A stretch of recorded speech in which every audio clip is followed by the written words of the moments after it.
Praise the Lord. सभी को जय मसीह की। आइए हम सभी लोग प्रार्थना के साथ इस ऑनलाइन आराधना सभा को आरंभ करें। स्वर्गीय पिता परमेश्वर, हम आपका धन्यवाद करते हैं सुंदर समय के लिए।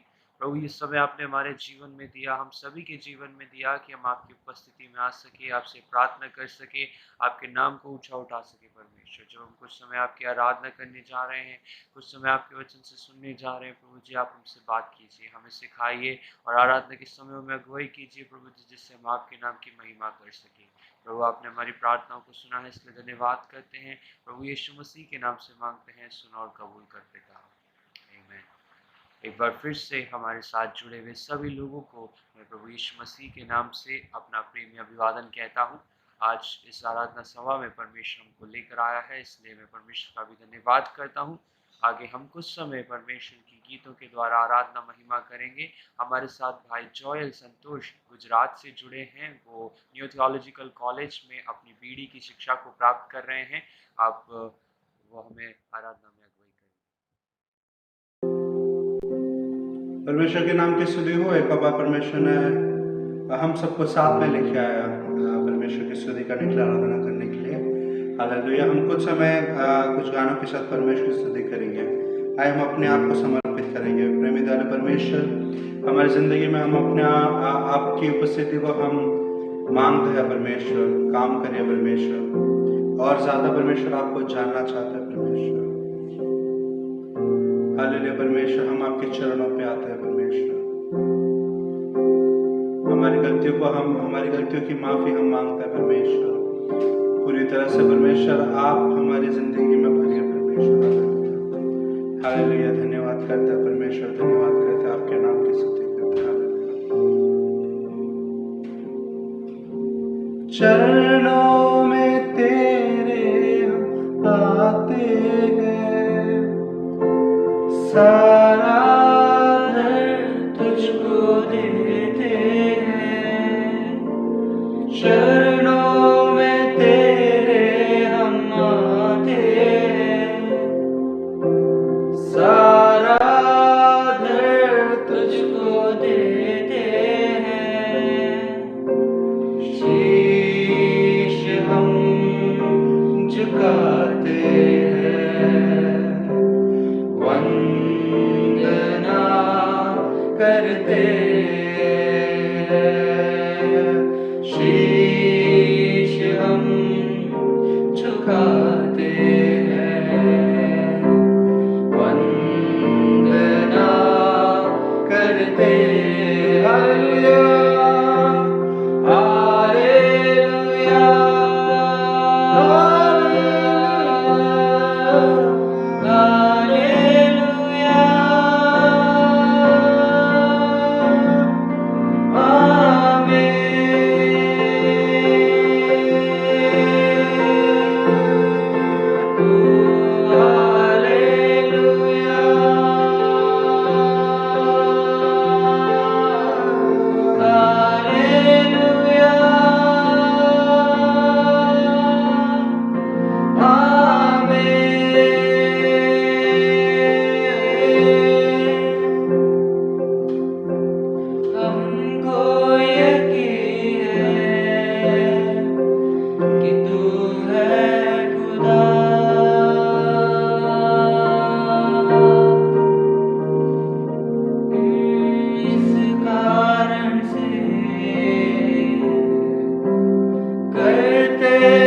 हमको यकीन है कि तू है खुदा।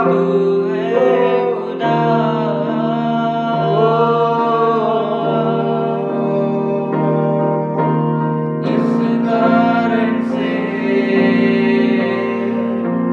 करते सजदा शीश हम, शीश हम झुकाते हैं, वंदना करते हैं। शीश हम झुकाते हैं, वंदना उठा के गाएंगे हालेलुया हालेलुया तेरी स्तुति हो आमीन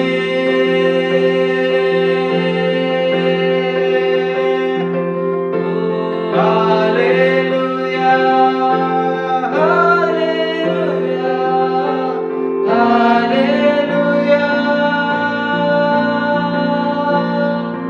आमीन हालेलुया हालेलुया हालेलुया आमीन हमको यकीन है कि तू है खुदा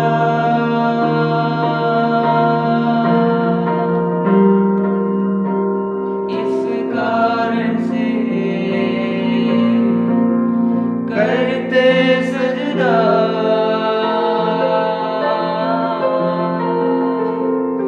ओ हमको यकीन है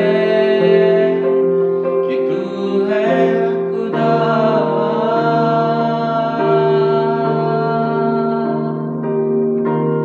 इस कारण से करते सजदा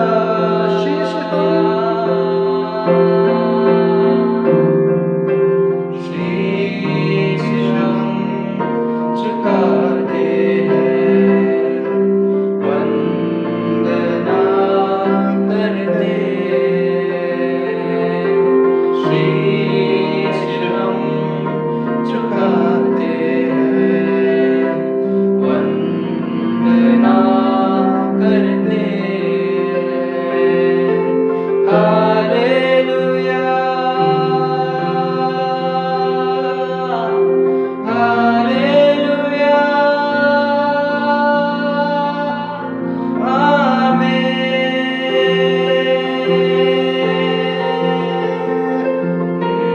हालेलुया हालेलुया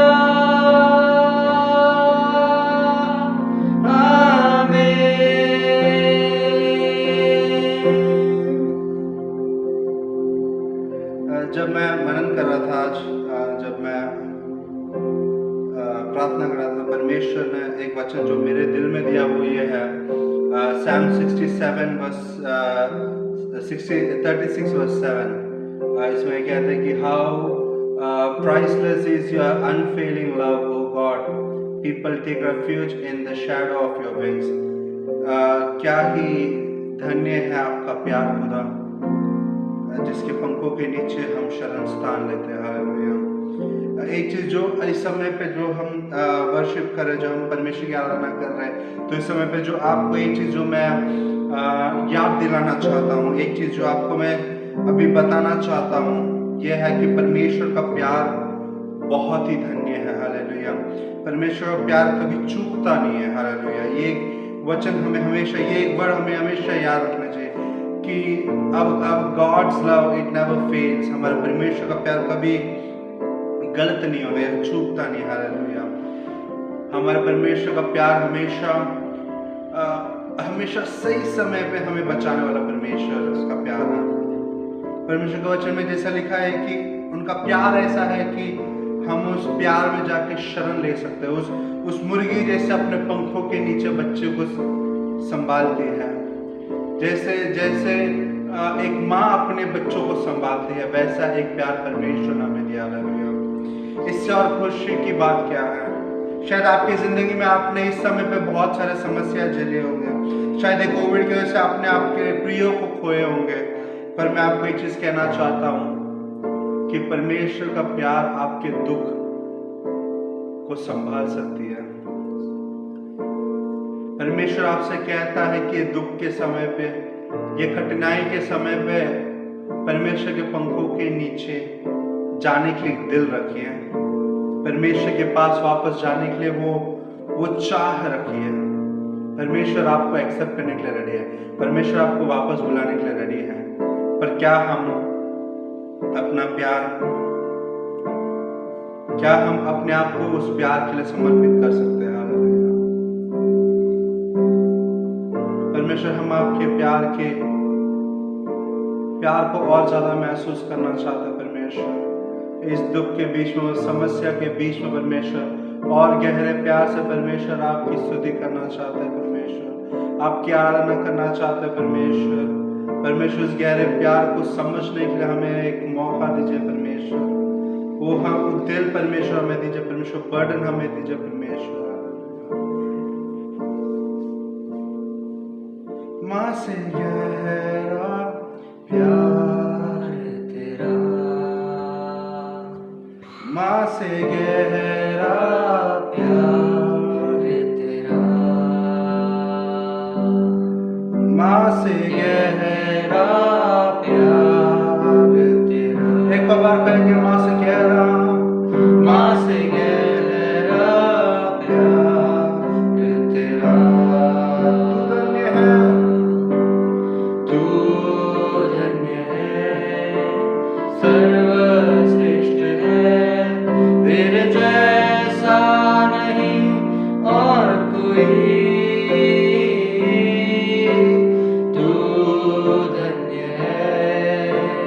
सर्वश्रेष्ठ है, तेरे जैसा नहीं और कोई। हालेलुया, हालेलुया, हालेलुया,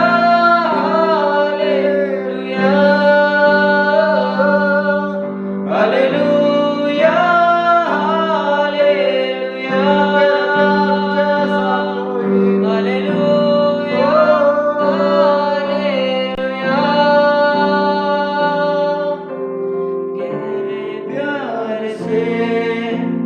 तूने प्यार किया, गहरे प्यार से तूने प्यार किया।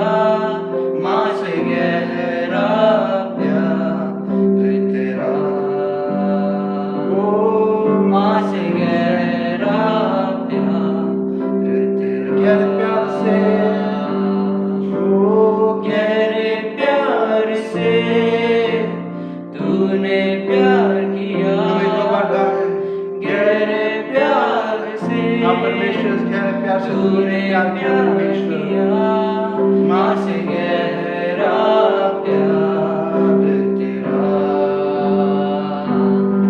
माँ से गहरा प्यार तेरा। तू धन्य है, सर्वश्रेष्ठ है, तेरे जैसा नहीं और कोई। तू धन्य है, सर्वश्रेष्ठ है, तेरे जैसा नहीं और कोई। Hallelujah, hallelujah, hallelujah, hallelujah, hallelujah, hallelujah, hallelujah, hallelujah. तुझे मैं कभी भूलूंगा नहीं, तुझे मैं कभी भूलूंगा नहीं, तेरे साथ साथ मैं चलूंगा। एक नूर के समान बनूंगा, तेरे साथ साथ, तेरे साथ साथ मैं चलूंगा। एक नूर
पूरे मन के साथ परमेश्वर हम आपकी सजदा करते हैं परमेश्वर। वो तेरे नाम जैसा कोई नहीं परमेश्वर, तेरे नाम के जैसा योगी किसी और का नाम नहीं है परमेश्वर। पूरे दिल के साथ पूरे मन के साथ परमेश्वर हम आपकी स्तुति करते हैं, हम आपकी आराधना करते हैं। सजदा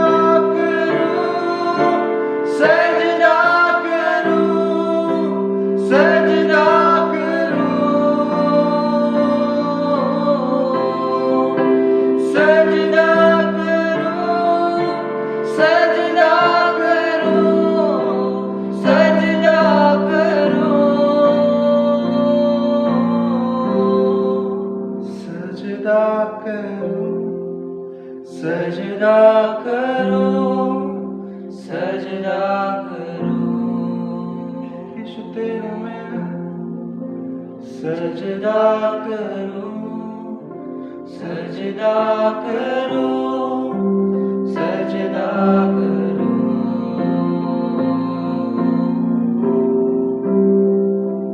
तू ही मार्ग है, तू ही सत्य है, तू ही जीवन है मेरे प्रभु। तू ही मार्ग है, तू ही सत्य है, तू ही जीवन है मेरे प्रभु। तू ही मार्ग है, तू ही सत्य है, तू ही जीवन है मेरे प्रभु। तू ही मार्ग है, तू ही सत्य है, तू ही जीवन है मेरे प्रभु। सजदा करूं, सजदा करूं, सजदा करूं। हम आवाज उठा के गाएंगे, सजदा करूं, सजदा करूं, सजदा करूं, सजदा करूं, सजदा करूं, सजदा करूं, सजदा करूं, सजदा करूं, सजदा करूं, सजदा करूं। एक बार मिलके गाएंगे, हम सजदा करें, सजदा करूं, परमेश्वर आपके नाम की सजदा करें। ओ हालेलुया, सजदा करूं, सजदा करूं तेरे नाम की, सजदा करूं, सजदा करूं, सजदा करूं। ओ सजदा, सजदा करूं, सजदा करूं, सजदा करूं। क्या हम एक बार गा सकते हैं सजदा करूं मिलके, हम एक ही आवाज के साथ?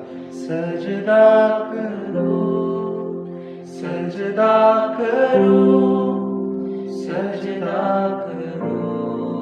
हम आपके नाम की स्तुति करते हैं परमेश्वर, हम आपके नाम की आराधना करते हैं परमेश्वर। आप जैसे जिंदगी में हमारी इस दुनिया में कोई नहीं है परमेश्वर। आप जैसा परमेश्वर एक सही पिता, सही माता परमेश्वर और कोई नहीं है परमेश्वर।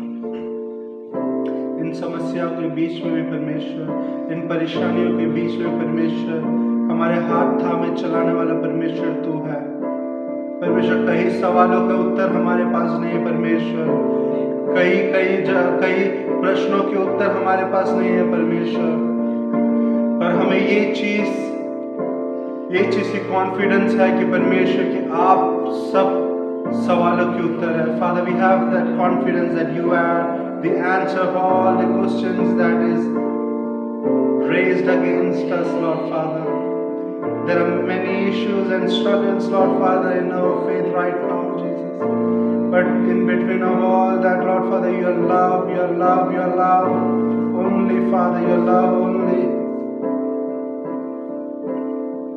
that abounds all the problems and sickness and issues. परमेश्वर आपका नाम ही है जो सब परेशानी परमेश्वर, सब चीज़ों के परमेश्वर ऊपर है, हमारे समस्या के ऊपर आपका नाम है परमेश्वर। धन्यवाद करते परमेश्वर, आज के समय को भी आपके हाथ में सौंपते परमेश्वर। जो वचन लेके आते परमेश्वर, आपके वचन से परमेश्वर बातें करने पाए परमेश्वर, वो हमारी ज़िंदगी में हम उपयोग करने पाए परमेश्वर।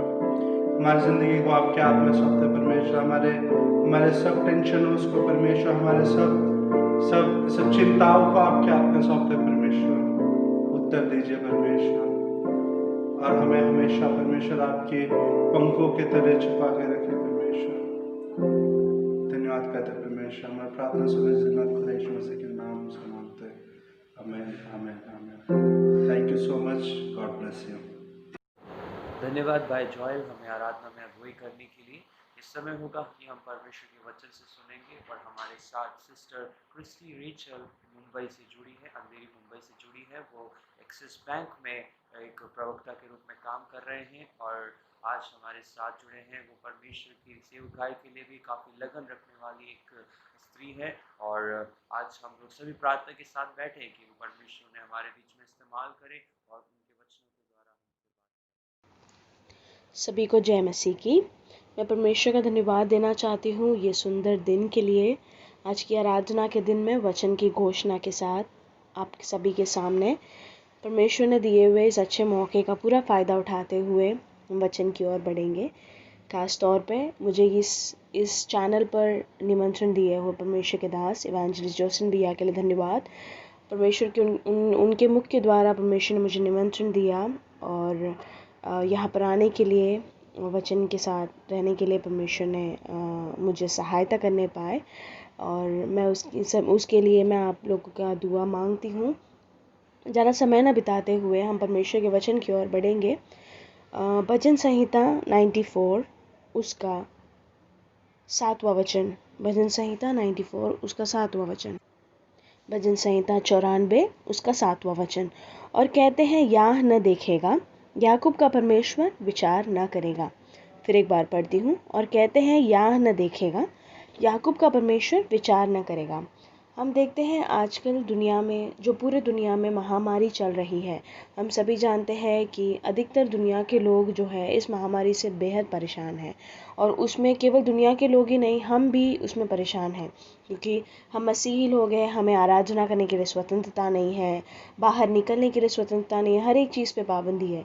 ऐसे समय में हम हमेशा परमेश्वर को सवाल पूछते हैं या हमारे अंदर हमेशा एक सवाल खड़ा होता है कि इतने सारे परेशानी, इतनी सारी दिक्कतें, ये पूरा महामारी ने पूरी दुनिया को तहस नहस करके रखा है। तो ये समय में क्या परमेश्वर हमें देखता नहीं है क्या? ये सवाल अभी से ही नहीं, पहले से ही, यानी कि धरती के उत्पत्ति से ही पहले से ही जब भी ऐसे कुछ परिस्थिति आती है तो लोग, क्योंकि हम इंसान हैं, हम ऐसा सवाल पूछते हैं तो हम परमेश्वर से हम ऐसे सोचते हैं कि क्या परमेश्वर देखता नहीं है, क्या परमेश्वर को हमारा विचार नहीं है। ऐसे अधिकतर सवालों के साथ हम अपने घरों में, अपने जीवनों में फिर व्यस्त रहते हैं।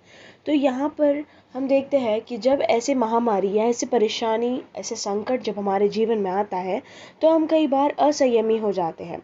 हम ये नहीं सोचते कि शायद परमेश्वर को ये परिस्थिति के द्वारा हमें कुछ सिखाना होगा। नहीं, हम कई बार इसी परिस्थितियों में दूसरों को दोष देते हैं या फिर अपनी गलतियों के लिए दूसरों को सज़ा देते हैं या अपनी गलतियों को नज़रअंदाज करते हैं। तो यहाँ पर हम कभी भी अपनी गलतियों को याद न करते हुए, क्योंकि कोई भी इंसान ये नहीं चाहता कि हम अपनी गलतियों को याद करें या कोई हमें उसका याद दिलाए, तो वही समय में भी परमेश्वर अपने वचन के द्वारा हमसे क्या बात करना चाहता है। तो मैंने आपके सामने ये एक वचन को रखा है। ये मेरा मूल वचन है, लेकिन इसको समझाने के लिए मैं आपका ध्यान उत्पत्ति की किताब जो हमारे बाइबल का पहला किताब है उसमें आपको ले जाना चाहती हूँ। ठीक है। उत्पत्ति की किताब में आप एक इंसान के बारे में देखते हैं जो बहुत ही प्रतिष्ठित तो नहीं है, लेकिन अब्राहम का पोता है और इसहाक का बेटा है, पहला बेटा है। और पहला बेटे होने की वजह से उनके जीवन में कई सारी ऐसी चीज़ें आई जो हमें बाइबल के द्वारा हम सीख सकते हैं। तो हम ज़्यादा समय न बिताते हुए उसके वो वचन की ओर जाएंगे। उत्पत्ति की किताब उसका 25 अध्याय उसका 29 से लेके 34 तक। उत्पत्ति की किताब 25 अध्याय उसका 29 से लेके 34 तक। इस दिए गए पाठ में हम देखते हैं, ये ज़्यादातर लोगों को इसके बारे में पता है, इसलिए मैं उसका ज़्यादा वर्णन नहीं करना चाहती। लेकिन इस दिए गए पाठ में हम देखते हैं एसाव, जो अब्राहम का पोता और इसहाक का पहला बेटा है, उसके जीवन के बारे में यहाँ पर लिखा गया है। तो एसाव के बारे में हम सब जानते हैं कि वो शिकार करने वाला एक व्यक्ति था। ज़्यादातर समय वो घर के बाहर बिताता था, शिकार करता था। ठीक। और ऐसे ही समय में हम देखते हैं कि जो यहूदी जो मत है या यहूदी जो रिलीजन है, वो रिलीजन में जो है पहलौठे का जो अधिकार है, ठीक है, पहलौठे का जो अधिकार है वो बहुत ही एक महत्वपूर्ण संकल्पना है। उसका एक बहुत ही सिग्निफिकेंट है, मतलब एक सिग्निफिकेंट कॉन्सेप्ट है। तो ये पद को जो हम यहाँ पढ़ने जा रहे हैं वो है 29वां वाक्य, जो मैं आपके सामने पढ़ना चाहती हूँ। एक दिन याकूब भोजन के लिए कुछ दाल पका रहा था। एसाव जंगल में थका हुआ आया। तब एसाव ने याकूब से कहा, वह जो लाल वस्तु है उसी लाल वस्तु में से मुझे कुछ खिला, क्योंकि मैं थका हूँ। इसी कारण उसका नाम एदोम भी पड़ा। ये सबको जाना पहचाना सा है, इसके लिए मैं आगे बढ़ती हूँ। याकूब ने कहा, अपने पहलौठे का अधिकार आज मेरे हाथ बेच दे। एसाव ने कहा, देख मैं तो अभी मरने पर हूँ, इसलिए पहलौठे के अधिकार से मेरा क्या लाभ होगा। ये वचन जो हमने यहाँ पे पढ़ा है, हम यहाँ देखते हैं कि हम एसाव के जीवन से हम यहाँ क्या सीखते हैं। ठीक है, तो यहाँ पर परमेश्वर हमें यहाँ क्या सिखाना चाहता है। हम अपने जीवनों में अक्सर ऐसी गलतियाँ कर बैठते हैं। हम कई सारे ऐसे कमज़ोरियाँ हमारे जीवन में आती हैं जहाँ पर हम ऐसा मौका लेकर आते हैं कि परमेश्वर हमें देने वाले आशीषों को हम खुद ही एक ऑब्स्टेकल बन जाते हैं या फिर एक प्रॉब्लम बन जाते हैं। हम खुद ही अपने आप को एक दुविधा में डाल देते हैं। तो यहाँ पे हम एसाव के जीवन में भी देखते हैं, एसाव के जीवन में एक लालच था। ये एसाव के जीवन में एक लालच आया। याकूब को खाना बनाते हुए देखते समय एसाव को वो खाने की तरफ एक लालच आया। वो लालच के चक्कर में एसाव अपना जो पहलौठे का जो अधिकार है वो खुद उसको बेच देता है। अब जैसे मैंने आपको बताया, पहलौठे का जो अधिकार है वो यहूदी मत में बहुत ही महत्वपूर्ण है। वो पहलौठे का अधिकार जो है वो घर के सबसे बड़े बेटे को दिया जाता था। उसके द्वारा वो अपने पिता की मौत के बाद पूरे घर का देख रेख करेगा। तो ये चीज़ जो है ये किसी के कहने पे दिया हुआ नहीं, ये परमेश्वर का दिया हुआ एक नियम था। तो इस नियम को मोड़ने का प्रयास अभी यहाँ पर एसाव कर रहा है। तो हमें परमेश्वर इस वाक्य के द्वारा क्या सिखाना चाहता है। तो जैसा मैंने आपको कहा कि ये भले ही कोई फेमस बंदा नहीं है, जो है एसाव के बारे में बाइबल में ज़्यादा लिखा नहीं है, क्योंकि उसका पहलौठे का अधिकार उसने खुद ही बेच दिया था और उसी की जगह पे याकूब को परमेश्वर ने इस्तेमाल किया। लेकिन एसाव के जीवन से भी परमेश्वर हमसे बहुत कुछ सिखाना चाहता है। तो हम उसके दादाजी को देखते हैं जो काफ़ी जो परमेश्वर का एकदम प्रिय मित्र था। परमेश्वर अब्राहम को बताए बिना कोई भी काम नहीं करता था। और यही हम उसके पिताजी को देखते हैं जो काफ़ी प्रार्थना करने वाला एक मनुष्य था। ये दोनों के जीवन में इतना परमेश्वर के साथ इतना लगाव होने पर भी एसाव के जीवन में ऐसी एक कमी आई क्यों। ये हमारे जीवन के लिए भी एक बहुत ही महत्वपूर्ण कड़ी है। कई बार हम ये सोचते हैं कि हमारे दादा या परदादा या हमारे पिताजी, हमारे घर के लोग ये विश्वासी या ये मसीही होने की वजह से कुछ चीज़ें या कुछ आशीषें हमें भी परमेश्वर देता है। लेकिन कई बार हम क्या है, वो आशीषों को टुकराते हुए हम लालच के पीछे भागने लगते हैं। तो यहाँ पर ये लालच और कुछ नहीं, लेकिन हम जो है परमेश्वर के आशीष के साथ हम समझौता कर बैठते हैं।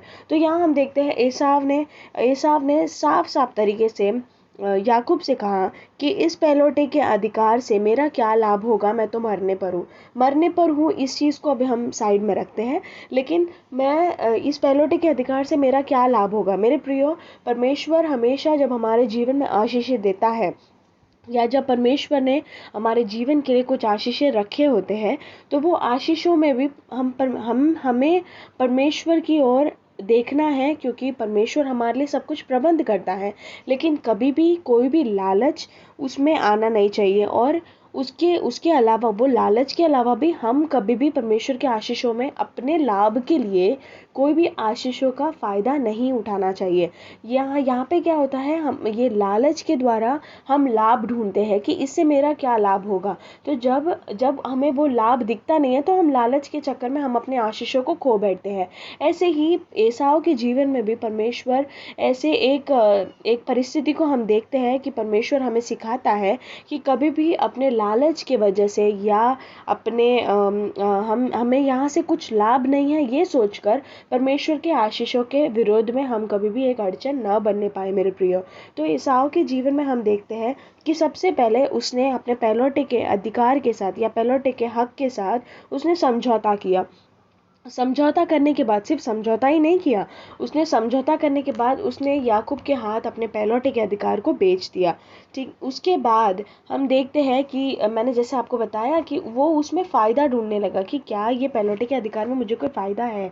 तो हमें हमेशा परमेश्वर के दिए हुए आशीषों में फ़ायदा नहीं होता मेरे प्रियो।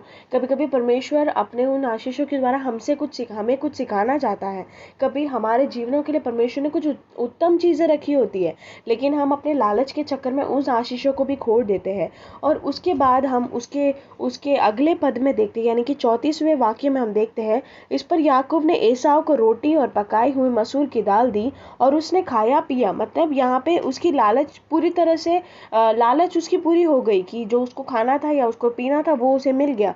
लेकिन वहाँ पे एक और लिखा है, यो एसाव ने अपने पहलौठे का अधिकार तुच्छ जाना। मेरे प्रियो, ये बहुत ही एक महत्वपूर्ण कड़ी है। हम कई बार परमेश्वर के दिए हुए आशीषों को तुच्छ जानते हैं कि हमें इससे कोई लाभ नहीं है, ये मेरे जीवन में क्या फ़ायदे का, ये मेरे जीवन में क्यों दिया है, या ये चीज़ मेरे जीवन में क्यों हो रहा है। हम परमेश्वर के दिए हुए बहुत सारे आशीषों को तुच्छ जानते हैं और उसके बातों को या परमेश्वर के दिए हुए आशीषों हल्के में ले लेते हैं, जो परमेश्वर हमसे कभी भी नहीं चाहता। क्योंकि परमेश्वर चाहता है कि जिस मकसद से परमेश्वर हमें वो आशीष देता है उस मकसद को हम पूरी करें, या जिस मकसद से परमेश्वर ने हमें इस धरती पर रखा है हम उस मकसद को पूरी करें। इसलिए परमेश्वर के काम को पूरा करने के लिए परमेश्वर कई बार हमें बहुत सारी आशीषों से भर देता है। तो हम अपने लालच के पीछे, हम अपने फ़ायदे के लिए हम परमेश्वर के बहुत सारे आशीषों को तुच्छ जानते हैं। मेरे प्रियो, अभी के महामारी के समय में भी ये साल जो 2020 है या 2020 ये जो साल है, ये साल में मार्च से लेकर ये कोविड का जो ये कोरोना का जो इतनी सारी परिस्थितियाँ हमारे सामने से गुजरी है, अगर ये साल में परमेश्वर ने दिए हुए आशीषों को अगर आप याद करके, अगर आप गिन गिन के परमेश्वर का धन्यवाद नहीं दे सकते तो ये साल पूरा आपने व्यर्थ गवाया। परमेश्वर ने आपके जीवन में इतनी सारी आशीषें दी है, कितने सारे आशीषों के तो हम लायक भी नहीं है। जैसे मैंने कहा, एसाव के जीवन साहब ने इसको एकदम मामूली सा बात समझा कि पहलौठे का अधिकार ही तो है, इसमें मुझे कुछ फ़ायदा नहीं है, तो मैं अपने लालच के लिए इस चीज़ को बेच देता हूँ या इसको तुच्छ जाना। तो वैसा हम अपने जीवनों में भी करते हैं। परमेश्वर ने हमारे जीवन में दिए हुए कितने सारे आशीषों को हम टुकरा देते हैं या फिर उसको नज़रअंदाज करते हैं, या फिर परमेश्वर ने ये मेरे लिए किया ही नहीं है, या जो परमेश्वर ने आशीष हमारे जीवन में दिया है उसका पूरा महत्व उसको न देते हुए हम कुछ अपने लिए या अपने परिवार के लिए, अपने दोस्तों के लिए छोड़ देते हैं। तो कभी भी ऐसा नहीं होना चाहिए मेरे प्रियो। ये साल में अनेक लोग जो है ये महामारी की वजह से अपने अपने जॉब को, अपने काम धंधे को छोड़ बैठे हैं। अनेक लोग हैं जो अपने शरीर से अपना ताकत छोड़ बैठे हैं। अनेक लोग ऐसे हैं जो अपने बीमारी की वजह से आज कब्र में है मेरे प्रियो। लेकिन परमेश्वर ने हमें पूरे ताकत के साथ, पूरे तंदुरुस्ती के साथ, हमारे परिवार के साथ मिलाकर, हमारे प्रिय मसीही भाई बहनों के साथ मिलाकर हमारे जीवन में इतनी सारी आशीषें दी है। हम यहाँ पर शारीरिक आशीष या दुनिया में लोग जैसे लोगों को चाहिए वैसे आशीषों की बात नहीं कर रहे मेरे प्रियो। लेकिन परमेश्वर ने हमें ताकत दिया, ये सबसे बड़ी आशीष है। हम सुबह उठते हैं, हम परमेश्वर का धन्यवाद देते हैं क्योंकि हमें परमेश्वर ने श्वास दिया है। लोग आज जो हॉस्पिटल में जो कोविड की वजह से परेशान हैं वो श्वास के लिए एक एक मिनट रो रहे हैं मेरे प्रियो। उनको कितने सारे लाखों लाखों रुपए देने पड़ते हैं वहाँ पे एक एक दिन सर्वाइव करने के लिए या जिंदा रहने के लिए। तो परमेश्वर ने हमारे जीवन में दिए ये छोटे छोटे बातें ही सही, लेकिन ये बहुत ही महत्वपूर्ण बातें हैं। तो इन चीज़ों को हम कभी भी नज़रअंदाज ना करें। परमेश्वर को हमारे जीवन के द्वारा जो भक्ति परमेश्वर को हम दिखाना चाहिए वो भक्ति आज हम दिखाने पाए। जो परमेश्वर का जो महत्व है, जो परमेश्वर को जो महिमा देना है, वो महिमा हम परमेश्वर को अपने जीवनों के द्वारा, हमारे कामों के द्वारा हम देने पाए। मैं अपने विषय की ओर फिर आती हूँ। जैसे मैंने आपको कहा कि ये जो पहलौठे का जो अधिकार है, ये बहुत ही महत्वपूर्ण संकल्पना है। ये इसलिए बताया जाता है क्योंकि ये सबसे जो बड़े बेटे यानी कि यहूदी घर में पले बड़े हुए बड़े बेटे को दिया जाता था, ताकि उसके पिताजी के मौत के बाद वो अपने घर की देखरेख करे या उनके खानदान की परवरिश करे।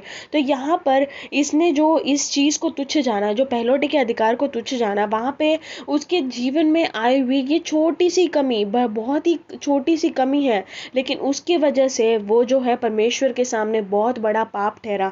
ये हम पढ़ते हैं, ये हम इसके बारे में हम देखते हैं एक और जगह पे नए नियम में। इब्रानियों की पत्री 12वां अध्याय उसके 16वें वचन में हम देखते हैं, ऐसा न हो कि कोई जन व्यभिचारी या एसाव के समान अधर्मी हो, जिसने एक बार के भोजन के बदले अपने पहलौठे होने का पद बेच डाला। यहाँ हम देखते हैं कि उसके ये पाप के वजह से उससे बाइबल में अधर्मी ये पद का प्रयोग किया गया है। तो कई बार हम अपने पाप की वजह से हम परमेश्वर के सामने अधर्मी हो जाते हैं मेरे प्रियो। तो ये ऐसा ना होने पाए। हम उत्पत्ति की किताब उसके 27वें अध्याय उसके 40वें वचन में हम देखते हैं कि जब एसाव को अपने पिता के द्वारा आशीष के बदले में श्राप जब वो लेकर बैठता है, तो वहाँ पर उसके पिता उससे एक बात कहता है।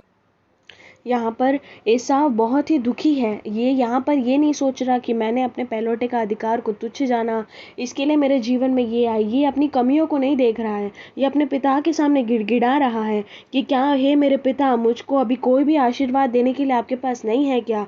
तो उसका पिता 40वें वाक्य में ऐसा लिखता है, तू अपने तलवार के बल से जीवित रहे और अपने भाई के अधीन तो हो, पर वहाँ पे लिखा है, पर जब तू स्वाधीन हो जाएगा तब उसके जुए को अपने कंधे पर से तोड़ फेंकेगा। मेरे प्रियो, इंग्लिश में इसका बहुत ही स्पष्ट रूप से लिखा है, when you grow restless. Restless का मतलब या जब तू स्वाधीन हो जाएगा। स्वाधीन का मतलब जब तुझे उस चीज़ का अंदाज़ा होगा, जब तुझे अपनी गलतियों का एहसास होगा, जब तुझे पता चलेगा कि ये जो पाप जो मैंने किया है, ये मेरे कंधे के ऊपर एक जुआ है, जब वो वैसे स्वाधीन होगा, तब जाकर तू याकूब का जुआ अपने कंधे पर से उतार फेंकेगा।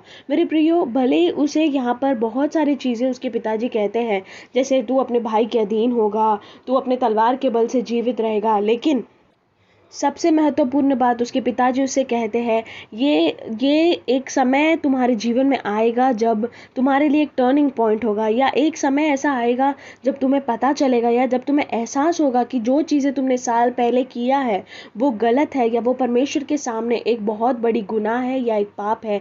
और जब वो तुम्हें एहसास होगा तो वो तुम्हारे जीवन के लिए एक आशीष का कारण होगा। तुम्हारे कंधे के ऊपर से तुम्हारा जुआ उतार दिया जाएगा। यहाँ पे ये नहीं कहते कि परमेश्वर उतारेगा, वो यहाँ पे ये कहते हैं कि तू खुद अपने कंधे पर से उसके जुए को उतार फेंकेगा।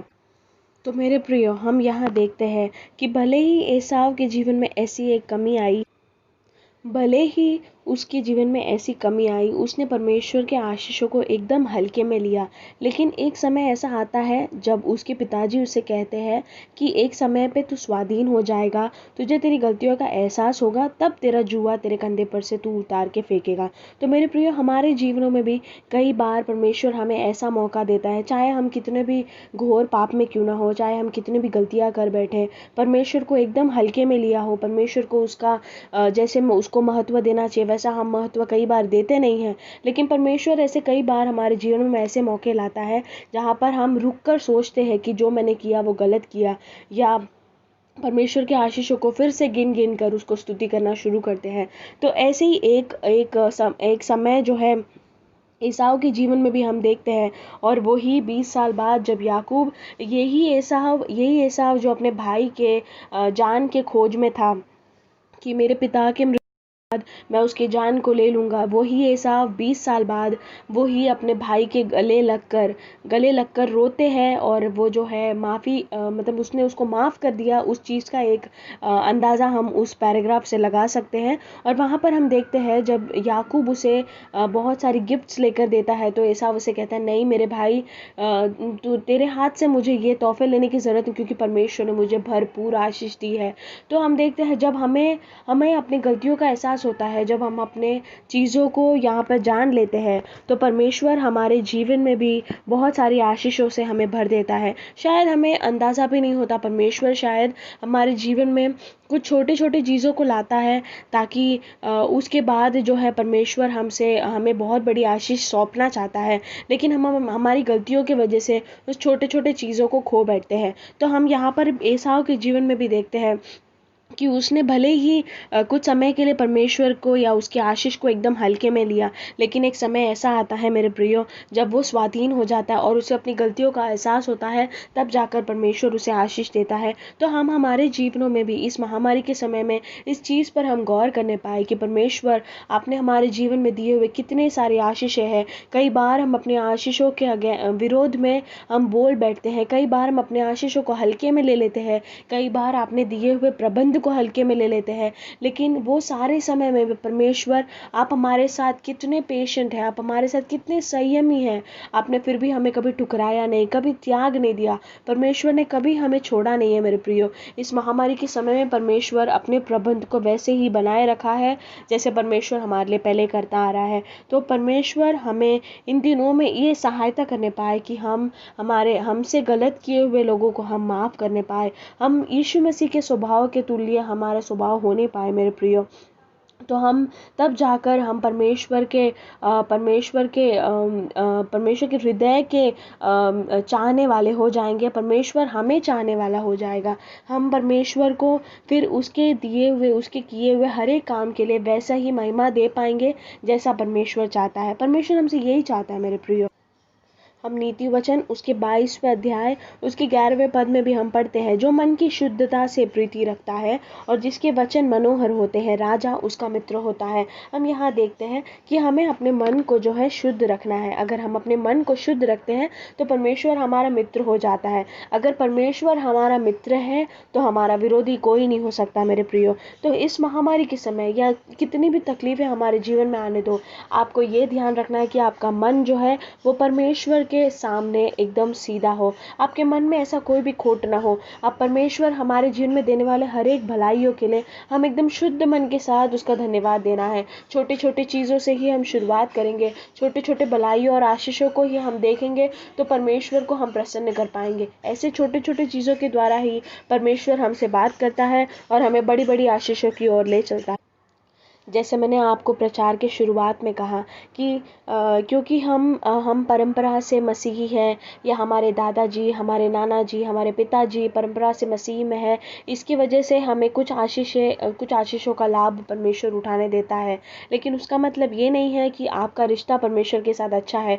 आज इन दिनों में हम अपने अंदर ही जाग कर परखने पाए कि क्या परमेश्वर मेरा रिश्ता आपके साथ कैसा है। क्या हम आपके आशीषों के विरोध, क्या हम आपके आशीषों के बदले क्या हम कुछ फ़ायदा देखते हैं, क्या हम परमेश्वर को उसके दिए हुए आशीषों के लिए उसका गुण गाते हैं। ये सब चीज़ें हम जो है हम अपने जीवनों के द्वारा हम पहचानने पाए। तो जैसा मैंने आपको कहा कि हम परंपरा से मसीह में है, इसका मतलब ये नहीं है कि हम धर्मी हैं मेरे प्रियो।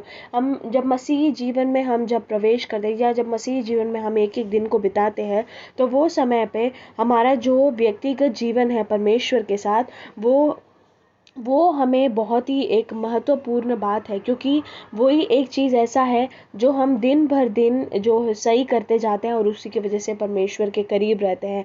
तो इन दिनों में परमेश्वर अपने वचन के द्वारा, अपने दासों के द्वारा, अलग अलग माध्यमों के द्वारा परमेश्वर आपसे बात करने पाए, और आप छोटी छोटी चीज़ों में ही सही लेकिन परमेश्वर के वचन के द्वारा परमेश्वर लोगों के जीवनों से आपसे क्या बात करना चाहता है, ये हम इन दिनों में पहचानने पाए। और इसको अंत करने से पहले मैं जानती हूँ कि महामारी या संकट के समय में भी हम बहुत ही निराश हो जाते हैं, हम अपने मन के अंदर बहुत ही दुखित हो जाते हैं।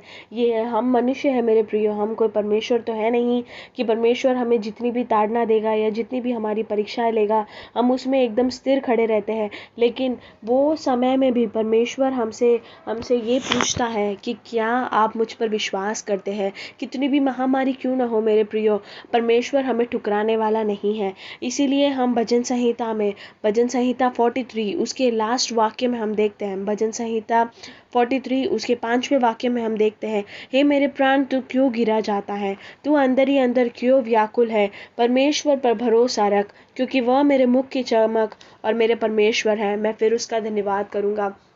जैसे मैंने आपको कहा, ऐसी कई सारी परिस्थितियाँ आएगी जहाँ पे हम एकदम, हमें ऐसा लगेगा कि हम गिर जाएंगे, हम नष्ट हो जाएंगे, परमेश्वर ने हमें ठुकरा दिया है, और इसलिए हम व्याकुल हो जाते हैं, हम बेचैन हो जाते हैं, हम कल की चिंता करते हैं। लेकिन यहाँ पे संगीतकार या भजन संहिता लिखने वाला कहता है कि हमें परमेश्वर पर भरोसा रखना है, क्योंकि परमेश्वर कोई इंसान नहीं है मेरे प्रियो, वह परमेश्वर है, वह मनुष्य की तरह झूठ नहीं बोलता, हम उस पर पूरी तरह से भरोसा कर सकते हैं। परमेश्वर जो हमारे जीवनों में प्रबंध करता है, उसके बदले हमारे जीवन में कोई भी योग्यता नहीं है मेरे प्रियो, लेकिन परमेश्वर केवल अपने प्रेम के बदले हमारे लिए ये सब चीज़ें प्रबंध करता है। तो हमारा मुख का चमक और हमारा परमेश्वर इतना महान है कि वही हमारे मुख का चमक होने पाए। कोई भी परिस्थिति क्यों ना हो, हमारे मुख की चमक को कोई भी परिस्थिति गिराने ना पाए, या हमारा मुख का चमक जो है वो कम ना होने पाए मेरे प्रियो। इसलिए अगर हम मनुष्य की तरफ देखेंगे, अगर मनुष्य की तरफ ताकेंगे, तो हमारा मुख का चमक जो है ढीला पड़ सकता है, लेकिन अगर हम परमेश्वर की ओर देखेंगे तो हमारा मुख का चमक कभी भी अस्थिर नहीं होगा, वो हमेशा स्थिर रहेगा। परमेश्वर हमें इन दिनों में अपने अपने ही कार्य के द्वारा, अपने ही नाम के द्वारा, अपने वचन के द्वारा परमेश्वर हमें सांत्वना देने पाए, और परमेश्वर अपने अपने मुख को जो है हमारे और चमकाने पाए, हमारा भरोसा केवल उसकी ओर ही होने पाए। ये महामारी कुछ समय के लिए मेरे प्रियो, शायद ये महामारी के द्वारा परमेश्वर हमसे कुछ सिखाना चाहता है। ये जो समय जब हम अपने घरों में हैं, अकेले बैठते हैं, जब हम केवल माध्यमों के द्वारा परमेश्वर के वचन को सुनते हैं, परमेश्वर शायद एक तरफ से हमारी परीक्षा भी कर सकता है कि हम कितने अधिक महत्व उसके वचन को देते हैं या हम परमेश्वर को देते हैं। तो आइए हम एसाव की नाई नहीं, लेकिन परमेश्वर के सामने जिस कार्य के लिए या जिस उद्देश्य से परमेश्वर ने हमें इस धरती पर अभी तक जिंदा रखा है, उस उद्देश्य को पूरा करने वाले बने। इसके लिए हम अपने आप को परमेश्वर के सामने समर्पण करेंगे कि परमेश्वर इस वचन के द्वारा जो है हमसे बात किया है, तो परमेश्वर के सामने हम अपने आप को समर्पण करेंगे कि परमेश्वर जो है, जो भी हमसे चाहता है, जो भी मर्जी परमेश्वर का हमारे जीवन के लिए है, वो मर्जी को परमेश्वर हमारे जीवनों में पूरा करने पाए। और उसके लिए हम अपने आप को फिर एक बार परमेश्वर के हाथों में समर्पण करेंगे, और केवल हमारा भरोसा परमेश्वर की ओर ही होने पाए। तो इन वचनों के द्वारा परमेश्वर हमें आशीष देने पाए। हम निश्चय, हमारा विश्वास है, मेरा विश्वास है कि परमेश्वर ने आपको इस वचन के द्वारा आशीष दिया है। हम मुंबई में अपने परिवार के साथ सेवकाई में हैं। हम चाहते हैं कि आप हमें अपनी प्रार्थनाओं में याद रखें, और परमेश्वर आप सभी को आशीष दे। जय मसीह की।